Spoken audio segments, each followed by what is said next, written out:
미래는 지금보다 더 좋을 거라는 희망 같은 희망이죠. 네. 미래는 내가 좀 더 성장할 거라는 네. 그런 희망을 갖는 거죠.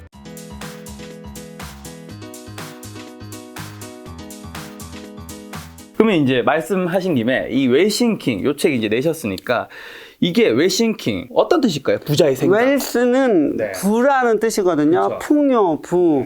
그리고 thinking은 이제 생각이잖아요. 그쵸. 풍요, 부를 끌어당기는 생각. 네. 정말 부자의 생각. 네. 네, 그런 의미를 갖고 있습니다. 부자의 생각이라는 거를 오늘 하루 종일 얘기를 하겠지만 네. 핵심 메시지는 뭘까요? 그래서 정말 부자란 어떤 사람인가. 저 돈이 많은 사람은 저는 돈만 많은 사람이라고 하고, 정말 부자는 네, 인격과 예, 공헌까지 돈 많은 건 당연하지만 할 수 있는 사람이 꾸준하게 장기적으로 부자가 될 수 있습니다. 돈과 인격과 공헌. 예. 아, 그럼 저 그 여기서 고을을 먹여 살리겠다는 마음이 있는 사람이 정말 부자라고 생각합니다. 저기서 한 가지 여쭤보고 싶은 게 회장님이 성공하신 분들을 굉장히 많이 연구하고 또 만나 뵈셨잖아요. 근데 회장님도 제 책에 추천사를 주셨기 때문에 아시겠지만 저도 한국에서 성공한 사람을 그 누구보다 많이 만났다고 그렇죠. 볼 수 인터뷰와. 진짜 있는데 한국에서 부자라고 하신 분들이 저는 뭐 그분들이 잘못됐다고 생각하진 않지만 돈이 많으시지만 인격적으로 또 그만큼 부만큼 훌륭하다? 이건 아닌 경우가 좀 많더라고요. 아, 진짜요? 네. 그건 이제 꼭 돈과 그 사람의 인격과 그런 거는 다를 수도 있는 아, 부분이잖아요. 진짜요? 네. 저는 제가 만났던 부자들은 정말 사람들이 좋았어요. 제가 보기에 와, 저 사람은 진짜 정말 멋있다. 저 사람은 어떻게 이렇게 사실 겸손하고 덜 부자였는지, 김 작가님이 만난 분보다 비해서 덜 부자였는지 아니, 더 모르지만 부자였겠죠. 정말 사랑하고 사람을 아끼고 이렇게 장기로 부자 되는 사람들이 있잖아요. 정말 부자, 정말 최하 천억 단위, 조 단위 부자들, 정말 큰 부자 있잖아요. 이런 사람 봤을 때, 제가 봤을 때는 예, 그런 게 보였다. 네. 그리고 책 같은 데서 읽어도 정말 부자들, 정말 예, 인격적으로도 그러니까 사람을 살리려는 마음이 없이는 그렇게 큰 하늘이 내린다는 큰 부자는 되기가 어렵다. 야, 제가 천억대랑 조단위 부자는 그렇게 많이 못 만나 뵈서 그런 게 아닐까. 저도 책에서 많이 봤고요. 네. 네. 근데 이제 회장님의 그 이제 과거 이제 이야기부터 좀 잠깐 먼저 하면 회장님이 10억 빚더미에 앉은 적이 있으시잖아요. 네. 이때 나이가 어느 정도 되셨었죠? 저는 그러니까 한 35, 네. 6살쯤에 망했던 것 같아요. 그때 근데 10억이란 빚이 왜 생겼던 거예요? 그래서 제가 광고회사 같은 걸 했었거든요. 네, 홍보 광고회사. 광고회사. 네. 그래서 대기업이 이제 수주를 주는 거예요. 네. 우리나라 대기업이 왜 해외에 뭘 할 때, 전시나 뭘 할 때 수주를 주는데 그걸 받아서 우리가 전시도 하고 파리에서 그 다음에 이제 홍보 대행도 하고 했었다가 이 대기업이 이제 우리가 필요 없어, 작은 회사가 필요 없어지는 거예요. 그때 25년 전, 20년 전 얘기거든요. 잘 되다가 점점 본인들만의 광고 기획사를 데리고 오더라고요. 점점 회사가 커지니까. 그래서 우리가 필요가 없는 거예요. 그래서 제가 그때 와, 조금 더 재밌는 일을 한번 해보자. 그래서 진짜 연끌까지 모아가지고 전시 기획을 했는데 크게. 네, 크게 해서 전 세계에 정말 차의 역사를 보여주자. 정말 진짜 우리나라에 처음 들어온 차가 포드였거든. 포드. 네. 마지막 왕이 주문한 포드 차부터 시작해서 우리나라에 처음 생긴 택시, 그리고 전 세계에 첫 그 벤츠차, 뭐 이런 거, 또 첫 BMW 차, 뭐 옛날 차를 다 갖고 온 거예요. 코엑스를 전시를 했었는데, 코엑스에다 티켓을 팔려고 했었죠. 거기다가 정말 멋진 카걸들을 쫙 해가지고, 한 100명 정도 해가지고 전시를 했는데, 진짜 자금이 너무 많이 들어갔는데 생각보다 사람들이 신차에 관심이 있지 오래된 차에 관심이 덜한 거죠. 그래서 거기서 쫄딱 망했죠. 거기서 망하셔서 10억 빚. 네네.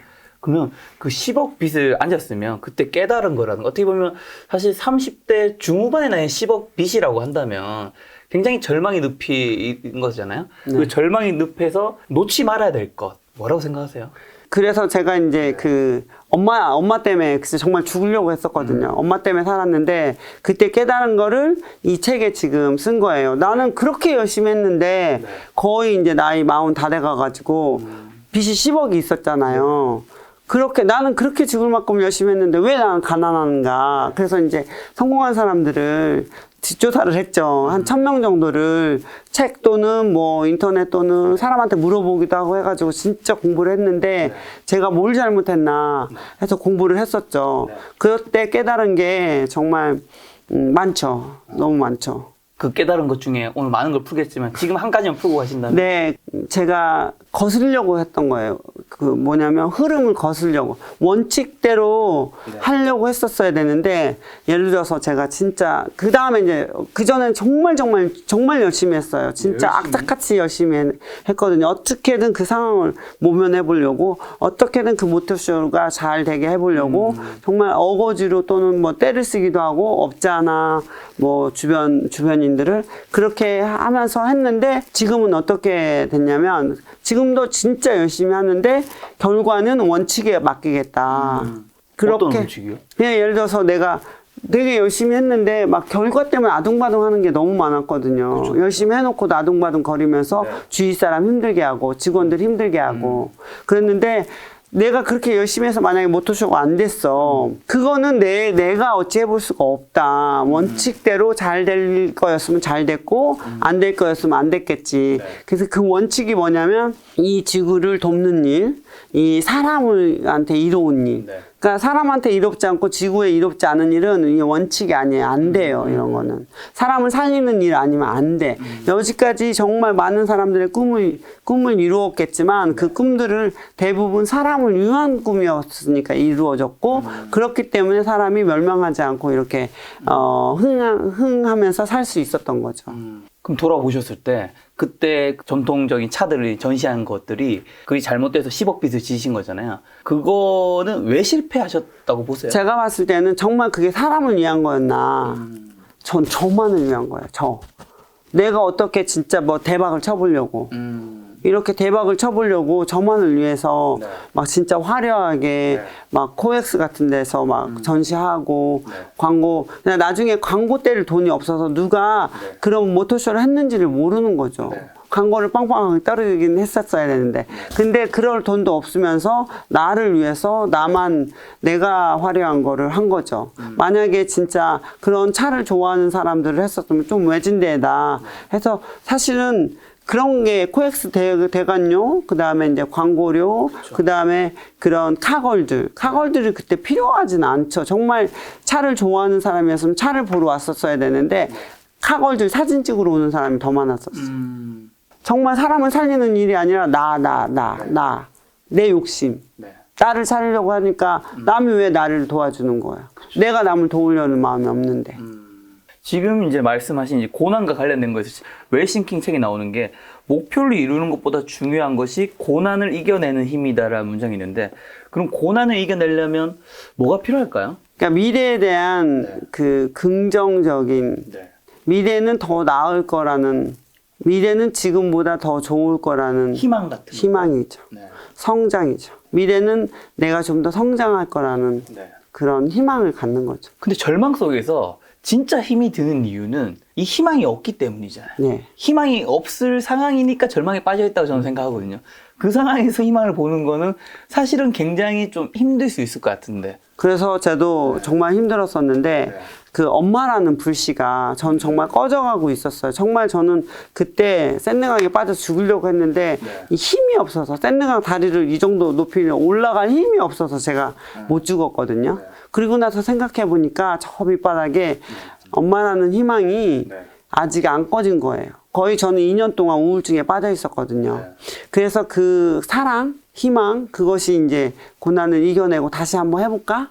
이런 생각을 할 수가 있었던 거죠. 어떻게 보면 어릴 적에 엄마에게 받은 사랑이 나중에 내가 힘들 때 나를 버티게 해준 힘이 되어줬다고 볼 수 있을까요? 그것도 있는데 내가 죽어버리면 내가 우리 엄마의 희망이었잖아요. 그렇죠. 내가 죽어버리면 전 진짜 제가 고등학교도 못 나왔거든요. 진짜. 그때 말씀드렸듯이 고등학교도 야간고등학교 와이셔츠 공장에 다니면서 했는데 유일하게 고등학교 나오고 막 파리 가서 사업하고 그래서 우리 엄마도 그때 코엑스에서 전시할 때 버스 동네 사람들 모시고 왔고 우리 딸이 이런 데 전시해 우리 딸 잘 나가 사업가야 이런 게 있었는데 내가 죽어버리면 우리 엄마의 희망이 꺼지니까 그리고 이 사람들을 어떻게 구제하지? 만약에 우리 엄마가 잘 살고 사랑을 받았더라도 우리 엄마가 잘 살고 우리 가족이 잘 살았으면 아마 나 정도는 없어져도 아무 어려운 게 없을 거라고 생각했으면 갔었을 수도 있었을 것 같아요. 근데 내가 없어지면 우리 가족 불쌍하고 안 됐다. 내가 어떻게든 그들을 구제해 주려는 마음. 10억 빚을 진 나이가 30대 중반, 35, 36쯤이었는데 회장님이 그 캘리델리를 창업한 게 2010년 8월 맞았나요? 그렇죠. 거의 40살. 그때면 나이가 40살이면 그럼 공백이 그래도 한 3, 4년 정도는 있는 거잖아요. 네. 그럼 이 사이 동안 어쨌든 난 10억 빚은 있는 거잖아요. 네네.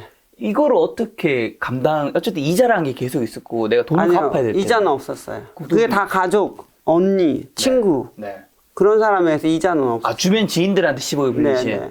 그게 신뢰도가 높으셨네. 네. 그러니까 아니, 주변 지인들이 10억이나 빌려주네. 다 합치면. 다 합쳐서. 친구 하나 좀 많이 빌려주고 잘 사는 사람들이 좀 있었어요 주변에. 근데 작은 언니 뭐 3천만 원 그 아파트 저당 잡혀서 빌려주고 큰 언니 오빠 그 다음에 친구들 그리고 돈 많은 사람이 좀 있긴 있었어요. 그럼 그분들은 회장님한테 뭐 독촉을 한다거나 소송을 한다거나 이런 게 아예 없었나요? 있었죠. 어떻게 하든 언제 줄래? 그러니까요. 그러니까 더 죽고 싶죠. 그냥 어쩔 수 없죠. 저 정말 못하게 도저히 지금 못 갚을 수 없다. 근데 제일 큰 게 이제 제가 아는 분 두 분이었는데 그분들은 좀 부자이긴 했었어요. 알고는 있었었기 때문에 너는 할 수 있어. 너는 잘 될 거야. 너 그까짓 거에 괴로워하지 말고 다시 일어서 이런 희망을 주신 분이셨어요. 그럼 그 빚은 회장님 나이로 언제 때 다 갚으신 거죠? 그 다음에 천천히 갚기 시작했는데 그래서 한 2년 정도 우울증에 빠져 있었잖아요.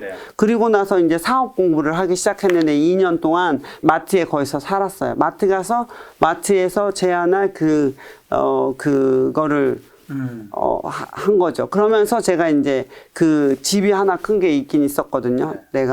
그래서 그 집에서 그거를 했어요. 민박집.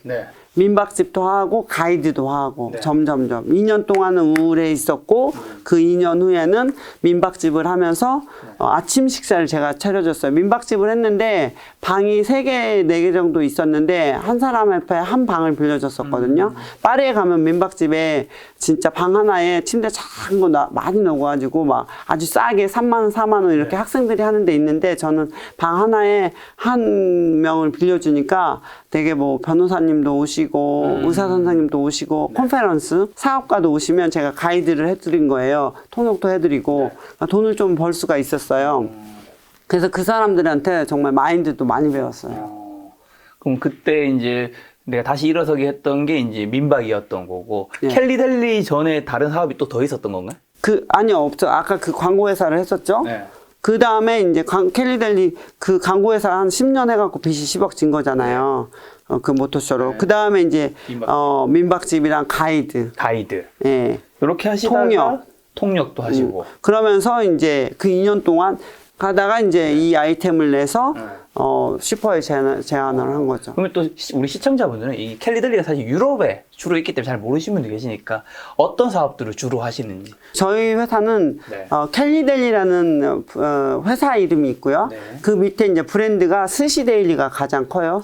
스시데일리는 슈퍼에서 우리나라처럼 코너에서 도시락 만드는 코너거든요. 스시 도시락. 초밥 도시락. 예. 게다가 거기다가 이제 롤 같은 김밥 같은 것도 있고요. 뭐 비빔밥 같은 것도 있고 한 뭐 200종류 돼요. 그리고 또 우리가 파는 게 이제 아시아 식품을 같이 팔아요. 아시아 식품 뭐 맥주도 팔고 뭐 아시아 과자, 아시아 소스, 간장 뭐 이런 거를 같이 팔아요.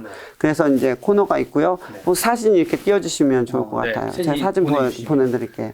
그래서 딱 보면 되게 쉬운데, 그리고 이제 그 다음에 제가 정말 좋아하는 켈리 러브스라는 식품 회사가 있어요. 켈리가 좋아하는 것을 제안하는 거거든요. 약간 우리나라의 CJ처럼 꿈을 갖고 CJ 같은 아시아 식품 회사를 만들겠다. 그래서 굉장히 제품이 많아요. 뭐 예를 들어서 그 잡채, 일회용 잡채, 뭐 일회용 그 뭐 우동, 그 컵라면 같은 거 또는 라면, 음료수도 있고 유자차 음료수, 뭐 알로에베라 음료수, 그다음에 김스낵, 고추장 뭐 이런 거, 간장, 뭐 초밥을 만드는 재료들도 많고요. 전체적으로 식음료 관련된 것들. 네네. 예, 아시아 식품이 외국 사람이 좋아할 만한 거. 그리고 켈리가 좋아하는 거 한국에서 거의 대부분 제작해서 만들어서 이제 로고를, 지극정성, 그러니까 켈리 러브스 지극정성이라는 레벨로 그 식품회사를 하고 있고요. 이게 굉장히 잘 되고 있어요. 런칭한 한 3년 됐는데, 작년에, 올해 한 100억 정도? 작년 올해 지금 최근에 얼마 안 됐는데, 그게 이제 제품을 만드는데 시간이 많이 걸렸고, 아주 앞으로는 우리 켈리 스시데이보다 더 성장할 거라고 저는 생각하고 있고요. 회사의 계열사 중 하나가 이제 매출이 그렇다는 거고, 그렇죠. 전체 매출은 훨씬 더 크시고. 그렇죠. 네, 제가 찾아보니까 현재 12개국 1645개 매장이 있고, 12개국은 영국, 프랑스, 스페인, 벨기에, 독일, 네덜란드, 핀란드, 이탈리아, 스웨덴, 포르투갈, 덴마크, 멕시코에서 현재 연매출 한 5,400억. 지금 6천억. 이게 그 전에 작년 연말에 6천억. 6천억을 또 작년 돌파하지. 연말에. 네. 조만간 이제 1조 매출도 그 돌파하실 것 같은. 자, 그러면 이제 회장님. 그리고 죄송해요. 그 다음에 이제 콘마켓이라는 인도 음식이 있고, 뚝뚝이라는 스트리트 레스토랑 체인이 있어요. 그거는 인수한 거거든요. 그래서 그 뚝뚝에서는 아시아 음식, 우리나라 비빔밥도 있고, 뭐, 우리나라 김치도 팔고 있고, 뭐, 아시아 음식, 필리핀 음식, 태국 음식, 뭐, 이런 거 팔고 있고요. 그 다음에 어머니 치킨이라고 치킨 배달 전문 치맥집이 있고요. 그 다음에 이제 이거는 잠정적으로 좀, 아직 요리사님이 없어서 문을 닫았는데, 어머니 그릴이라고 왜 바베큐 이렇게 구워 먹는 거 있잖아요. 테이블에서. 그런 것도 지금 런칭은 하긴 했는데, 예. 제일 처음에 하셨을 때는 스시델리, 그 스시 도시락 위주로 많이 그렇죠. 하셨던 거죠. 그렇죠. 그리고 전체적 사업이 음식료 쪽인데, 이쪽으로 하시게 된 계기는 뭐예요? 그러니까 처음에 제가 이제 그 광고업이 경기가 많이 타잖아요. 그래서 제가 망했거든요. 경기가 안 좋으면 좀 덜 투자해요. 대기업들이 그렇죠. 광고를 잘 안 태우죠. 네. 그래서 그리고 그게 친구가 하던 사업에 내가 돕게 돼서 동업자 하다가 빚은 제가 진 약간 그런 게 있었거든요. 그랬는데 그 다음에는 나는 경기 안 타는 집을 경영하겠다. 그래서 먹는 거. 그리고 내가 제일 잘하는 거. 유러피안들하고 경쟁해서 내가 제일 잘하는 게 뭔가. 근데 내가 피자를 하면 이태리가 더 잘할 거고, 이태리 사람들이. 다른 거는 또, 그래서 제가, 음식 중에서도 내가 아시아 음식을 하겠다. 근데 아시아 음식을 유럽 사람들이 잘 안 먹을 수도 있지 않았나요? 그때는 잘 안 먹었지만 제가 이제 붐을 시킨 거죠. 가능성이 보이셨던 거겠죠? 그러니까 내가 일단 제일 좋아하는 게, 그러니까 단품으로 제일 좋아하는 게 초밥, 또 모듬 초밥, 모듬 회 이런 거 좋아하거든요. 그래서 제가 좋아하는 거를 사람들한테 주고 싶고, 이런 게 하면 잘 될 것 같다, 이렇게 생각을 했죠. 하지만 회장님이 이제 16 나이에는 지금의 성공과는 이제 비교할 수 없게, 낮에는 소녀공으로, 밤에는 야간 고등학교 주경 야동하셨고, 사업 실패로 남은 건 이제 10억의 빚을 지신 적도 있고, 몇 년 뒤에는 이제 세계 12개국 글로벌 기업 회장으로 영국 상위 0.1% 이제 부자에 꼽히셨는데, 그러면 이제 그 비결은 뭘까요? 그 비결이요? 그래서 제가 여기에 이렇게 이 웰싱킹 책에 썼는데, 이 비결이 부자들한테 제가 물어봤어요. 공부를 했는데, 그 사람들은 공통점이 있더라고요. 공통점. 아까 럭키에서도 말했듯이 전 공통점이 있었는데, 그 중에 제가 생각했을 때 가장 큰 공통점이 성공한 사람들은 꿈이 명확하다. 굉장히 명확하다. 그래서 제가 명확하게, 저는 이제 진짜 처음에는 목표가 4년 안에, 5년 안에 300억 부자가 되겠다. 그렇게 하면서 어떻게 하면 내가 부자가 될 수 있을까. 그리고 인격이 있다고 했잖아요. 그 전에는 직원 대하기를 어떻게 보면 내 수단으로 된 것 같아요. 직원이 내가 너를 월급 주는데 이런 거 해야지라는 마음이 있었던 것 같아요. 그런데 최근에 보니까 이제 직원이 저는 세상에서 가장 무섭거든요. 직원들도 이제 저를 이게 인격적으로 좋아야 된다. 직원 대하기를 정말 소중하게 대했어요. 그랬더니 정말 가족처럼 대하고 정말 잘해주고 싶고, 그러니까 우리 직원들도 굉장히 저를 따르고 내가 얘기한 것을 저를 잘 받아들이고 이게 추진력이 있게 됐죠. 그래서 그런 뭐 다양한 것들이 함께 모여있지. 뭐 운도 당연히 좋았죠. 운이 없었으면. 어떤 운이 있으셨어요? 그러니까 제가 예를 들어서 이제 돈이 한 푼도 없었잖아요. 그 회사를 하는데. 그래서 제가 편지를 보냈어요. 슈퍼 회장님한테. 3장짜리 편지를. 근데 그 회장님이 얘기 들어보니까 토요일 날 오전에 우연히 회사를 나왔는데 진짜 이렇게 많은 쌓인 서류 중에서 내 편지를 딱 꺼내서 읽은 거예요. 그리고 그때 마침 있던 직원한테 자 이거 한번 알아보고 이거 한번 추진해봐 이렇게 얘기해 준 거죠. 그 많은 편지 중에서 내 편지를 꺼냈다는 거. 그 많은 편지 중에 고른 거는 다 보고 그 중에서 가장 진정성이 느껴진 걸 골랐던 건가요? 아니면 그냥 정말 하나 골랐던 하나 골랐다고 하더라고요. 근데 이게 편지가, 그런데 저도 제가 고민을 많이 했던 게 뭐였냐면 그러니까 운은 좋았지만 그래서 저도 그 운을 끌어들이기 위해서 굉장한 노력을 했어요. 어떻게 하면 내가 그 CEO를 좀 알아봤는데 나이가 좀 있으셔요. 그게 네슬레 회장님이 이제 그 슈퍼 회장님을 오셨는데 그 사람이 내가 나이가 좀 있어서 이런 나이 든 분들은 막 파워포인트 복잡한 거 싫어해. 그렇죠. 단순하게 지금 김 작가님이 써주신 이런 워드로 A4 용지로 워드로 해가지고 정말 이런 식으로 썼어요. 왜 지금 이 시장이 몇 조 시장이다. 패스트푸드 시장이. 근데 샌드위치와 샐러드밖에 없다. 그 중간에 조금 더 고급스러운 거, 건강에 더 좋은 거. 샌드위치는 헤비하고 샐러드는 너무 가볍다. 그 중간에 것이 필요해서 그 몇 조 시장의 시장을 우리가 몇 조를 가져올 수 있지 않겠느냐. 그리고 그걸 왜 켈리가 해야 되는지. 그리고 이제 이 컨셉이 뭔지. 그리고 그 다음에 왜 이 컨셉을 켈리가 해야 되는지. 켈리는 어떤 사람인지. 그런 거 해가지고 이제 보냈고요. 종이 한 장도. 종이도 정말 잘, 편지지도 정말. 한지 같은. 네네네네. 예쁘고 좀 더 특이하고 이렇게. 고급스러운. 예, 그런 걸로 해가지고 정성을 다려서 손편지와 함께. 첫 페이지는 손편지로 적어서 이렇게 해가지고 보냈었죠. 그 당시만 해도 그러면 아시안푸드나 그런 쪽 회장님이 추구하고자 했던 그런 것들이 없었나요? 유럽 전체적으로? 없었어요. 특히 슈퍼에서, 우리나라는 이제 슈퍼를 보면 외주를 주잖아요. 이렇게 코너를. 거기는 없었어요. 제일 반대한 게 노조들이 난리 났었죠. 절대 우리 일을 딴 사람한테 줄 수 없다. 노조 반대가 정말 제일 무서웠었어요, 그때도. 그걸 어떻게 해결하셨어요? 그래서 이제 그러니까 슈퍼에서 그럼 우리 테스트 한번 해보자 했을 때 노조가 이제 다 반대하고 또 반대되는 거 어려웠던 것이 그 슈퍼 자체가 보험이 한 회사 직원들로 되어 있는 거예요. 불이 났거나 뭐가 있을 때나. 그리고 이제 이 건물주가 건물주들이 대부분 재렌탈을 할 수 없게 돼 있는 거죠. 우리는 재렌탈을 해야 되죠. 우리가 그 회사 직원은 아니잖아요. 그래서 보험도 바꿔야 되죠. 어마어마한 작업이에요. 몇천 개가 있는, 몇만 개가 있는 슈퍼거든요. 그거 바꿔야 되죠. 노조한테 설득하죠. 노조도 설득할 때 우리가 만약에 이 일을 한다고 해서 이 일은 아시아 사람만 해야 되는 일이다. 젓가락질 하는 사람이 해야 되는 일이다. 이거는 진짜 손으로 다 쥐어가지고 만드는 거라 손이 큰, 그리고 손이 긴 너희들한테 안 맞는 직업이라 우리가 아시아 사람이 해야 되기 때문에 우리가 해야 되기 때문에 하는 것이지, 다른 일은 아마 안 뺏길 것이다. 다른 일로 들어오는 경우는 없다. 그 사람들이 이제 한 번 열면 계속 열 거다 생각하고 겁을 먹었죠. 그래서 설득을 했는데 이 사람들이 설득이 됐죠. 그런 걸 통해서 잘 이제 사업을 시작하신. 그렇죠.